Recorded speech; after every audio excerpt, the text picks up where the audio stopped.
Bismillah, alhamdulillah, wassalatu wassalamu ala rasulillah wa ba'd. Kaum muslim yang mudah-mudahan dimuliakan dan dirahmati oleh Allah Azza wa Jalla, dalam sebuah hadis dari sahabat yang mulia Anas bin Malik radhiyallahu taala anhu, beliau menyebutkan, kana Rasulullah sallallahu alaihi wasallam yukthiru an yaqul ya muqallibal qulub tsabbit qalbi ala dinik. Faqultu ya Rasulullah, amanna bika wa bima ji'ta bihi fahal takhafu alaina? Qala na'am, innal quluba baina usbu'ain min asabi'illahi yuqallibuha kaifa yasha. Haditsun sahihun rawahu Tirmidzi. Yang artinya bahwasanya Anas bin Malik radhiyallahu taala anhu mengatakan bahwasanya Rasulullah sallallahu alaihi wasallam biasanya memperbanyak berdoa dengan mengucapkan wahai atau ya Allah subhanahu wa taala yang membolak-balikkan hati manusia, tetapkanlah hatiku di atas agamamu. Jadi doa ini adalah doa yang sering diucapkan oleh Nabi SAW, minta kepada Allah Subhanahu wa taala as-sabat.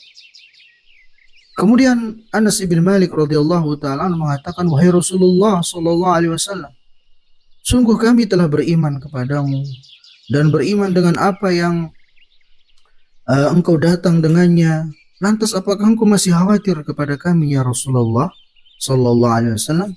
Maka Nabi sallallahu alaihi wasallam bersabda, iya. Kemudian beliau bersabda, sesungguhnya hati-hati para hamba itu berada di antara jari jemari Allah subhanahu wa ta'ala, dan Allah azza wa jalla membolak-baliknya sesuai dengan kehendaknya. Hadis ini sahih diriwayatkan oleh Imam At-Tirmidzi. Kaum muslimin yang dimuliakan oleh Allah azza wa jalla, dari hadis yang mulia ini ada beberapa faedah-faedah yang bisa kita ambil. Pertama, hadis ini menunjukkan kepada kita tentang ketawaduan Rasulullah sallallahu alaihi wasallam, di mana kita sama-sama ketahui beliau adalah seorang nabi. Beliau adalah seorang yang paling tinggi derajatnya. Beliau adalah manusia yang paling mulia, bahkan manusia yang sudah dijamin masuk ke dalam syurga. Namun kendati demikian, beliau sallallahu alaihi wasallam masih berdoa dengan doa meminta kepada Allah subhanahu wa ta'ala as-sabat, ketetapan, keteguhan, keistiqomahan di atas agama ini. Nah, kita yang jauh dari derajat Rasulullah sallallahu alaihi wasallam, kita yang tentunya belum dijamin untuk masuk ke dalam surga, bahkan kita yang penuh dengan dosa, penuh dengan maksiat, terkadang kita jarang-jarang memohon, jarang-jarang minta kepada Allah subhanahu wa ta'ala dengan doa-doa seperti ini. Itu doa meminta kepada Allah subhanahu wa ta'ala as-sabat, keteguhan di atas agama ini. Kemudian faedah yang kedua dari hadis ini menunjukkan kepada kita tentang pentingnya keistiqomahan. Pentingnya keistiqomahan di atas agama ini. Karena sejatinya yang menentukan selamat atau tidaknya seorang hamba itu adalah dilihat dari akhir hayatnya itu. Bagaimana dia menutup usianya. Sebagaimana sabda Nabi SAW, innamal a'malu bil khawatim. Sesungguhnya penentu dari amalan itu adalah penutupnya akhirnya. Maka semestinya bagi seorang muslim, bagi seorang muslimah untuk berusaha istiqamah di atas agama ini, istiqamah dalam ketaatan-ketaatan kepada Allah Subhanahu wa taala hingga dijemput oleh malaikat maut. Kemudian juga kaum muslim yang dimuliakan oleh Allah Azza wa Jalla, faedah yang ketiga dari hadis ini juga menunjukkan kepada kita agar kita selalu menggantungkan segala urusan kita kepada Allah Subhanahu wa taala, untuk terus selalu minta kepada Allah Subhanahu wa taala dalam segala hal, terkhusus kaitan dengan keistiqomahan di atas iman, keistiqomahan di atas Islam ini.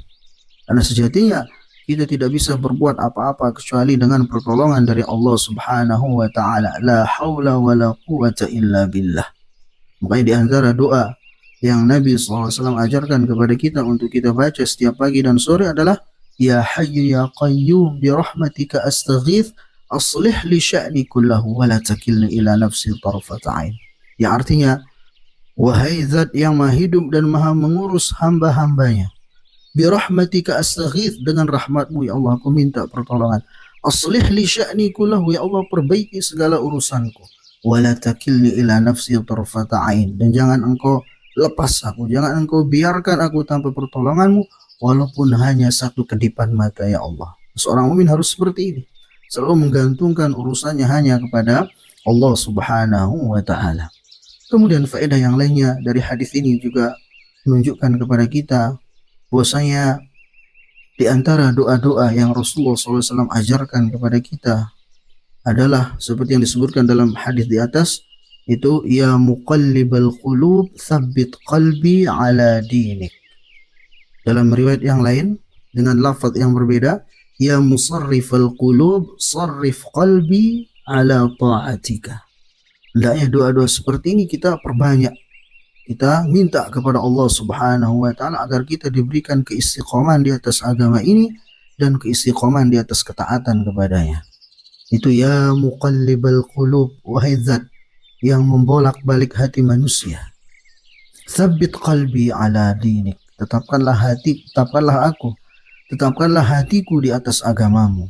Wa ya musarrifal qulub, sarrif qalbi ala ta'atik. Dan wahai zat yang memalingkan hati manusia, tetapkanlah hatiku untuk selalu berada di atas ketaatan kepadamu.